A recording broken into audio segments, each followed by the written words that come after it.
उत्तर प्रदेश के आजमगढ़ से पिछले दिनों एक ऐसी खबर आई जिसमें सच में हर सुनने वाले को अंदर तक हिला दिया। एक 7 साल के मुस्लिम बच्चे को जान से मारकर बोरी में भरा और इस पेड़ पर टंगा। आजमगढ़ के थाना सिधारी क्षेत्र के उसी घर पर हम मौजूद हैं जहां पर 7 साल के बच्चे को जान से मार दिया गया और मारकर उसके घर के ऊपर से बोरे में भरकर उसको फेंक दिया गया। उसी घर पर हम मौजूद हैं। हमारे साथ एक मैम है। मैम, क्या कहना चाहती हैं? जिस प्रकार हमारे सूबे के मुखिया कहते हैं कि हमने अपराध को कंट्रोल किया है और अपराधियों पर लगाम लगाया है, या तो देश छोड़कर भाग गए हैं या तो फिर दफन हो गए हैं, फिर इतनी घटनाएं हमारे देश में कैसे हो रही हैं? जी बिल्कुल। दरअसल आजमगढ़ के सिधारी में रामलीला मैदान के पास रहने वाले मुकर्रम हार्डवेयर की दुकान चलाते हैं। उनके 3 बच्चे हैं। 7 साल का बड़ा बेटा साहिब आलम 1st क्लास में पढ़ता था। एक दिन पहले बुधवार की शाम वो घर के बाहर ग्राउंड में खेल रहा था। उसके बाद घर नहीं आया। काफी देर हो जाने के बाद घर के लोग तरीके से हत्या। हाँ, बहुत ही विचलित करने वाली घटना है ये। आज हम इसी घटना की गहराई में जाएंगे। हमारे पास 2 मुख्य स्रोत हैं, द लल्लन टॉप की रिपोर्ट और न्यूज़ 24 का यूट्यूब वीडियो ट्रांसक्रिप्ट। बिल्कुल। हमारा इरादा बस ये है कि इन स्रोतों में जो जानकारी है उससे परत दर परत समझें।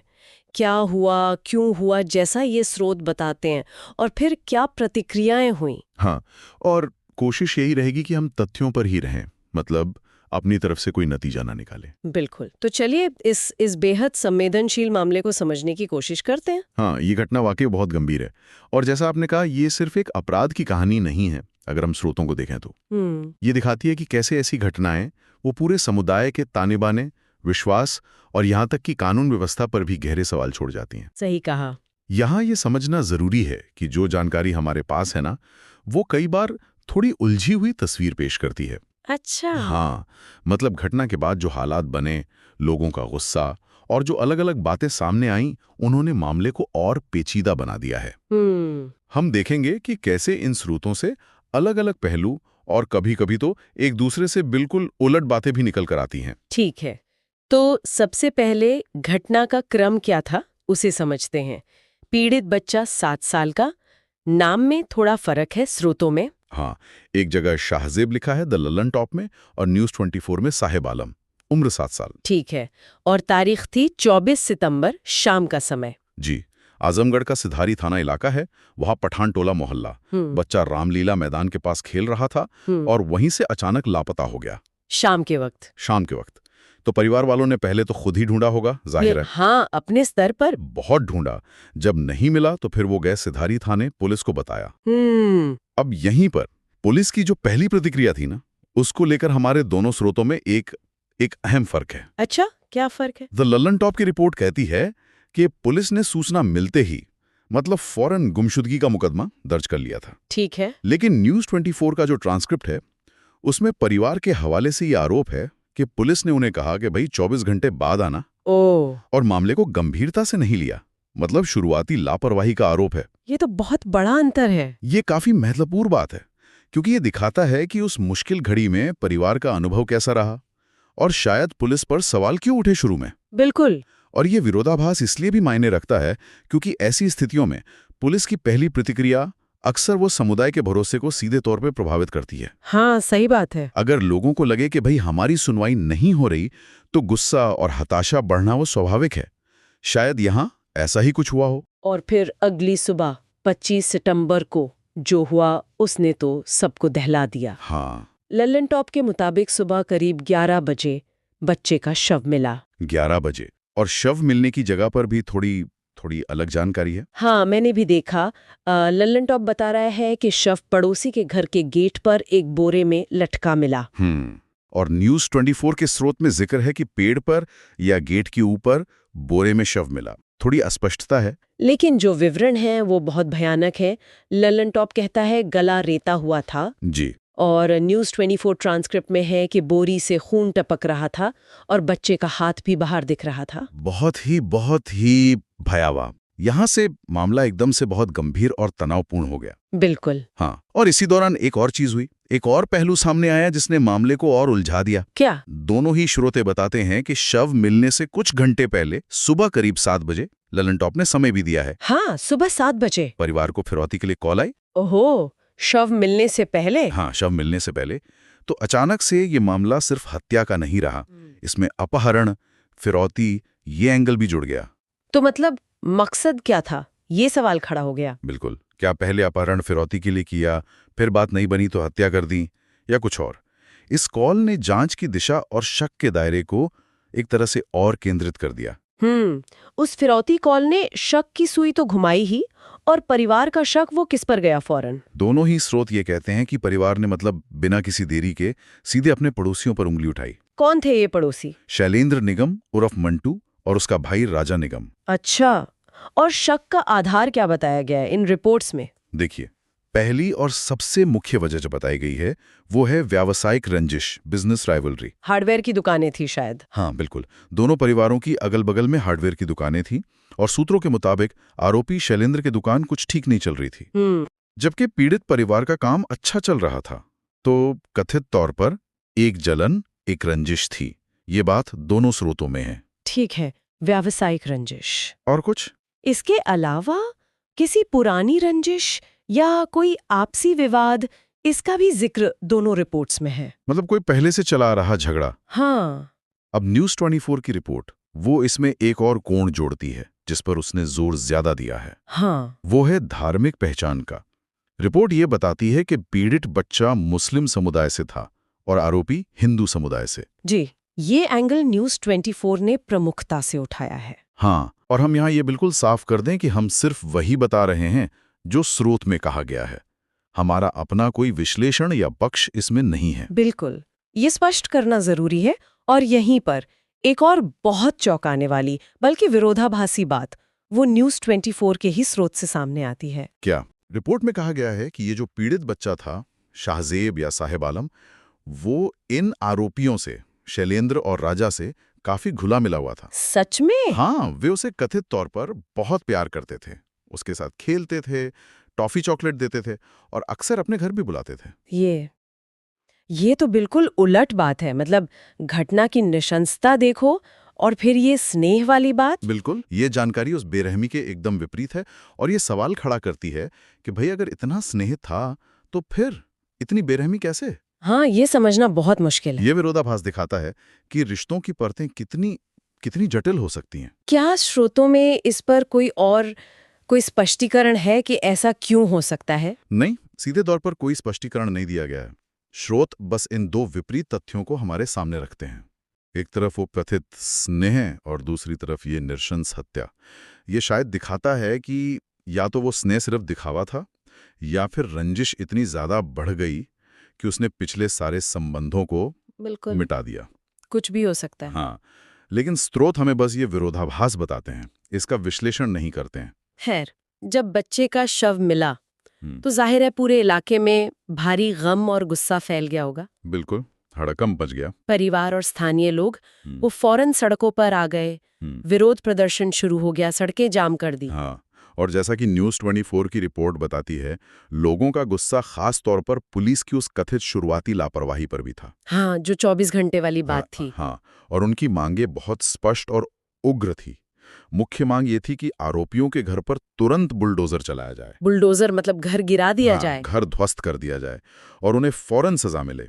द लल्लन टॉप की रिपोर्ट में एक स्थानीय महिला का बयान है, वो बच्ची की टीचर भी थी शायद। क्या कहा उन्होंने? उन्होंने कहा, अगर आज इसका घर नहीं गिरा तो कल तो और लोगों की हिम्मत बढ़ेगी। हमारी प्रशासन से मांग है कि ये घर गिरना चाहिए। वो मुझे इंसाफ चाहिए तो चाहिए, तब तक हम बच्चे को दफन नहीं करेंगे। बाप रे, ये बयान उस वक्त के माहौल और लोगों की भावनाओं की तीव्रता को दिखाता है। बिल्कुल। न्यूज़ 24 के ट्रांसक्रिप्ट में शायद पीड़ित बच्चे की माँ का बयान भी है। हाँ, माँ का बयान भी है, जिसमें वो पुलिस की कथित शुरुआती निष्क्रियता पर सवाल उठा रही हैं। कह रही हैं, अगर रात में पुलिस ने बोला कि 24 घंटे के बाद सुनवाई होगी, अरे वो क्या करोगे सुनवाई करके जब इंसान मर जाएगा? अब मेरा बच्चा मर गया, उसकी हत्या कर दी गई, अब कौन सुनवाई करेगा? उफ, ये शब्द उस माँ का दर्द और बेबसी साफ जाहिर करते हैं। बिल्कुल, यहाँ ये देखना अहम है कि समुदाय की प्रतिक्रिया कितनी तेज और कितनी भावनात्मक थी। इसमें सिर्फ न्याय की मांग नहीं थी, बल्कि सजा का एक खास तरीका, बुलडोजर चलाना, ये भी शामिल था। हाँ, ये आजकल अक्सर सुनने में आता है। हाँ, कि त्वरित और कठोर सजा की मांग उठती है, खासकर ऐसे जघन्य अपराधों के बाद। तो इस बढ़ते तनाव और हंगामे के बीच पुलिस ने फिर अपनी कार्रवाई तेज की होगी। हाँ बिल्कुल। शव मिलने के बाद मौके पर बड़ी संख्या में पुलिस बल तैनात किया गया। कौन कौन सी फोर्स थी? लल्लन टॉप की रिपोर्ट बताती है कि पीएसी थी, मतलब प्रादेशिक आर्म्ड कांस्टेबलरी। हाँ, स्टेट की आर्म्ड पुलिस। जी। कई थानों की पुलिस फोर्स थी और क्यूआरटी यानी क्विक रिस्पांस टीम भी थी। अच्छा, क्यूआरटी भी। हाँ, जो त्वरित कार्रवाई के लिए होती है। जांच शुरू की गई, घटनास्थल से सबूत इकट्ठे किए गए, जैसे लल्लन टॉप में खून के निशान मिलने का जिक्र है। लेकिन आरोपी वो तो भाग गए थे। हाँ, इस सब के बीच मुख्य आरोपी शैलेंद्र और राजा निगम वो मौके से फरार हो गए थे। लेकिन ज्यादा देर फरार नहीं रह पाए। नहीं, उनकी फरारी ज्यादा दिन नहीं चली। उसी दिन मतलब 25 सितंबर की रात को ही पुलिस ने दोनों आरोपियों को गिरफ्तार कर लिया। रात में ही? रात में ही। हाँ। अब यहाँ गिरफ्तारी की जो परिस्थितियां हैं उन पर ध्यान देना जरूरी है। कैसे हुई गिरफ्तारी? दोनों ही स्रोत द लल्लन टॉप और न्यूज 24 बताते हैं कि ये गिरफ्तारी एक पुलिस मुठभेड़ के बाद हुई। एनकाउंटर? मुठभेड़। कहाँ? ये घटना आजमगढ़ के इटौरा इलाके में डेंटल कॉलेज के पास हुई। पुलिस का कहना है, जैसा स्रोतों में बताया गया है, कि उन्होंने संदिग्धों को देखा, रुकने को कहा, लेकिन उन्होंने कथित तौर पर पुलिस टीम पर फायरिंग कर दी। अच्छा। पुलिस ने भी जवाबी फायरिंग की, जिसमें दोनों भाइयों शैलेंद्र और राजा के पैरों में गोली लगी। और फिर उन्हें घायल अवस्था में गिरफ्तार कर लिया गया। हाँ, गिरफ्तार करके अस्पताल में भर्ती कराया गया। तो पुलिस के अनुसार ये एक मुठभेड़ थी? जी, पुलिस के अनुसार ये एक एनकाउंटर था जिसमें गोलीबारी हुई।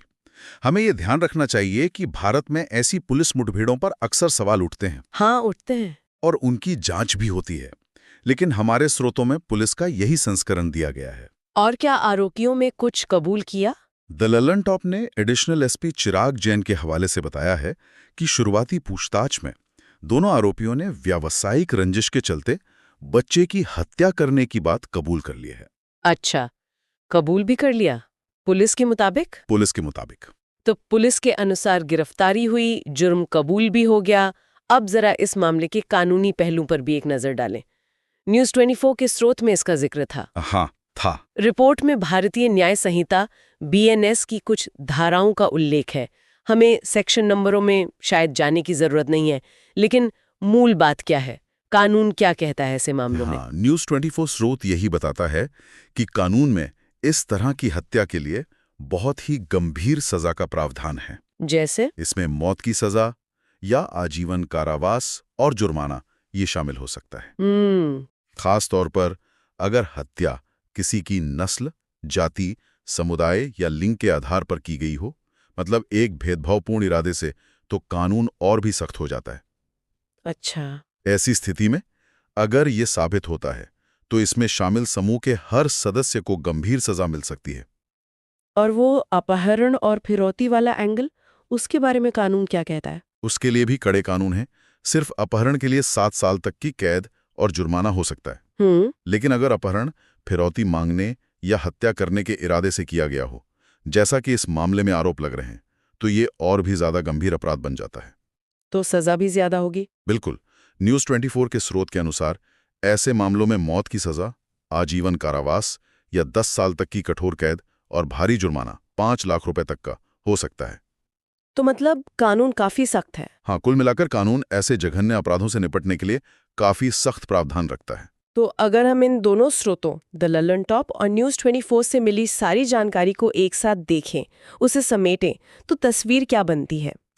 देखिए, तस्वीर यह बनती है कि एक 7 साल के बच्चे की दिल दहला देने वाली हत्या हुई। शक सीधे पड़ोसियों पर गया, जिसके पीछे मुख्य वजह बताई गई व्यावसायिक रंजिश। हाँ। एक स्रोत ने इसमें संभावित सांप्रदायिक तनाव के पहलू पर भी जोर दिया। ठीक।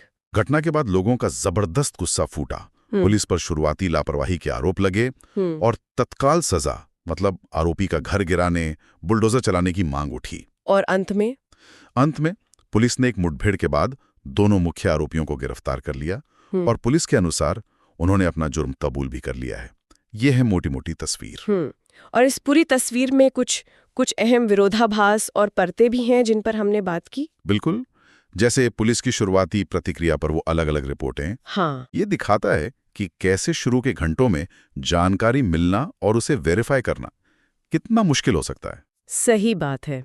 और दूसरा बड़ा विरोधाभास? वो आरोपी और पीड़ित बच्ची के बीच कथित पुराना स्नेह और फिर इतनी क्रूर हत्या।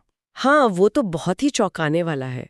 ये हमें सोचने पर मजबूर करता है कि नफरत और रंजिश वो किस हद तक जा सकती है। और मीडिया कवरेज में भी थोड़ा फर्क दिखा, जैसे एक स्रोत ने धार्मिक कोण पर ज्यादा ध्यान दिया। हाँ, ये भी एक पहलू है। अलग अलग मीडिया आउटलेट किसी घटना के अलग अलग पहलुओं को ज्यादा अहमियत दे सकते हैं। ये शायद उनके फोकस पर या जो जानकारी उन्हें मिली उस पर निर्भर करता है। ये हमें याद दिलाता है कि किसी भी घटना की पूरी तस्वीर समझने के लिए कई बार अलग अलग स्रोतों को देखना जरूरी होता है। सही। कुल मिलाकर ये मामला व्यक्तिगत दुश्मनी, संभवतः कुछ सामाजिक तनाव, कानून व्यवस्था पर उठे सवाल और न्याय की मांग के तरीके, इन सब के एक जटिल मिश्रण को दिखाता है। सही कहा। और ये सब जानने समझने के बाद एक सवाल शायद सुनने वालों के मन में उठता है, जो सीधे इन रिपोर्टों से ही निकलता है कि जब इस तरह की दर्दनाक घटनाएं होती हैं और समुदाय का गुस्सा इतना तीव्र होता है कि वे तत्काल सजा, जैसे बुलडोजर से घर गिरा देना, ऐसी मांग करने लगते हैं।